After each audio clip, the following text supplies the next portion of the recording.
WCCS 101.1 FM, AM 1160, WCCSradio.com, 944, 16 away from the top of the hour.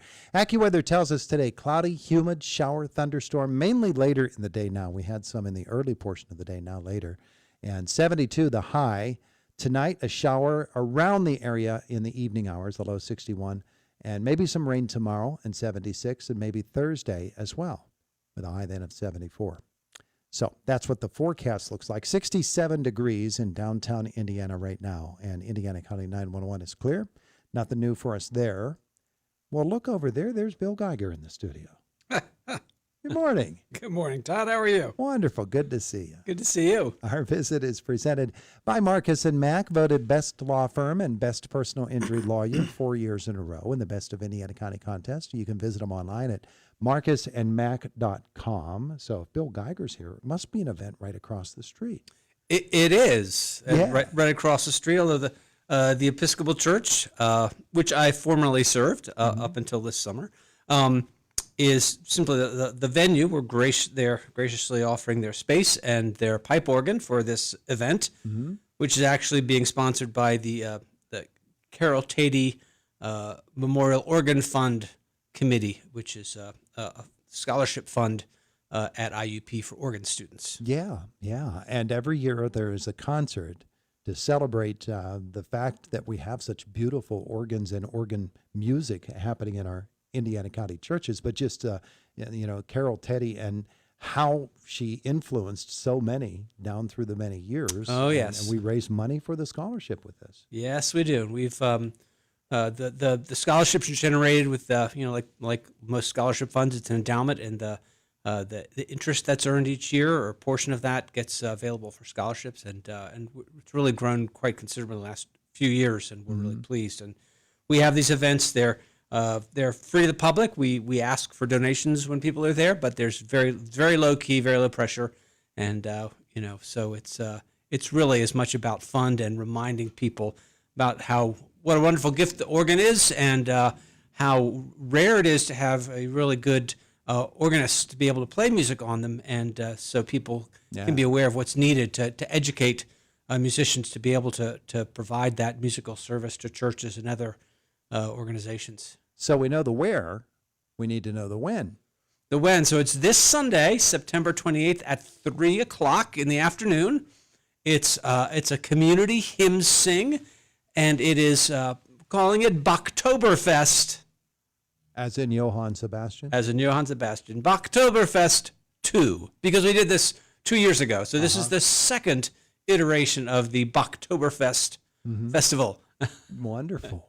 And it's a hymn sing, so people get to be participants. It is. It was inspired really by I think in the United Kingdom, in England especially, they have these pub sings, and sometimes they do hymn sings in pubs, and a lot of people there find the beverages they imbibe really enhance their singing ability. So we will not have beverages while we're singing. However, there will be October-themed refreshments after the singing. I understand. But we'll be singing hymns from different organists from different churches, different traditions. We'll asking each of them to sort of play a hymn that's sort of indicative of their tradition. So we'll get, hopefully we'll get at least a couple of favorite hymns for everybody who comes. And last year, it was, I think everybody who came, it's people who love to sing, so there are a lot of good singers in the room. Yeah. And it was just a tremendously joyous event. Well, at these events, of course, we get to be introduced or reintroduced to some wonderful organists. They are tremendous musicians, and so do we know the names of those who will be there this Sunday? We do know the names of them.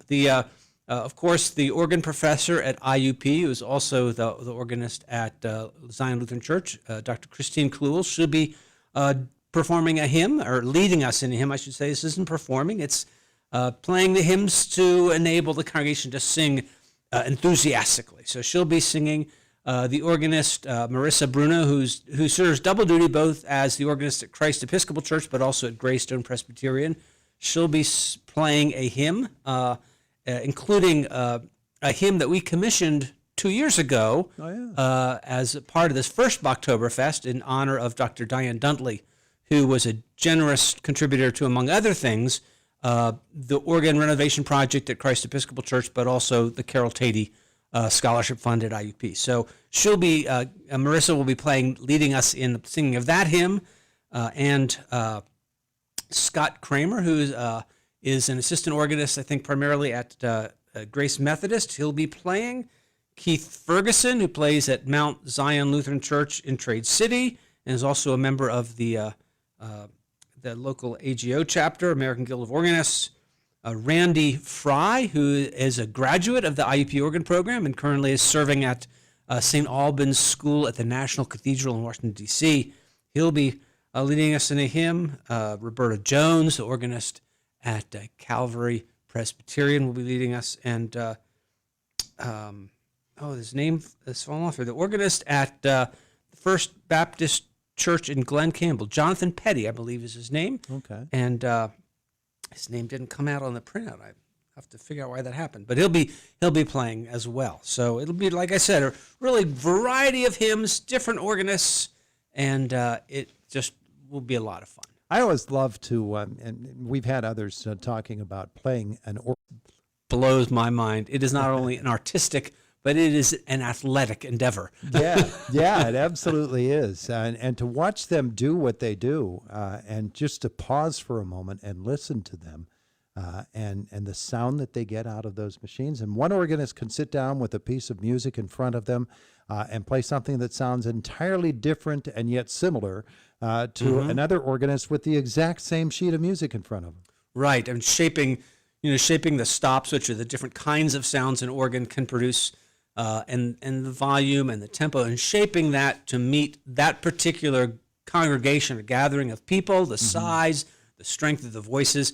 That is really there's a musicality there that just blows my mind to be able to do that. Carol meant so much to so many people. Yes. And she's got students of hers who are playing and have been playing for decades in churches and in college settings and in whatever other setting you get a chance to get your hands on an organ. Her influence is tremendous.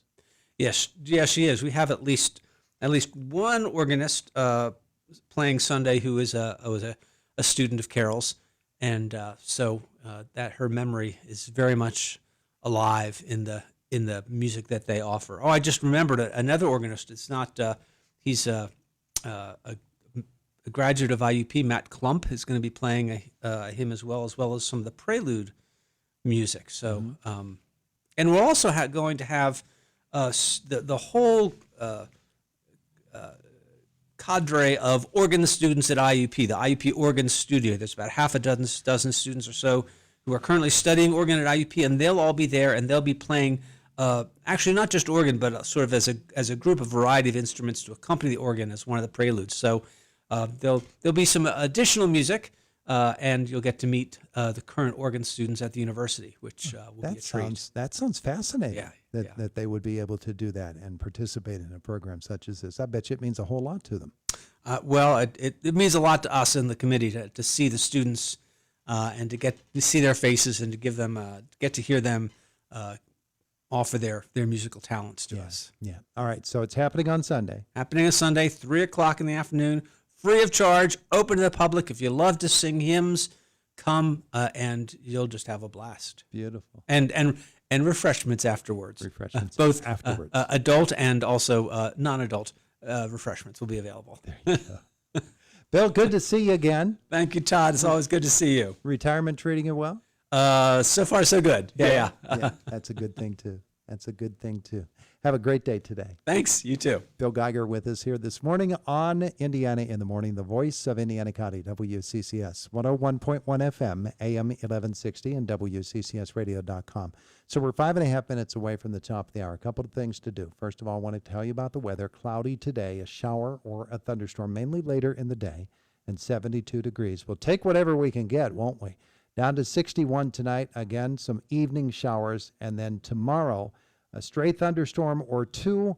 We might get something heavier tomorrow, 76 degrees. Thursday, showers, thunderstorms, 74.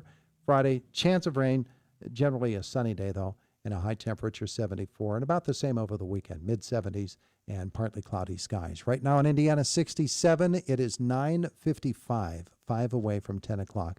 Coming up this evening here on WCCS, it's Pirates of Baseball. The Buccos in Cincinnati. They've got 6 games left in this season. 6, that's it. And they're playing the Reds, and it means something in the pennant race because the Reds are currently tied with the Mets for the last wild card spot in the National League.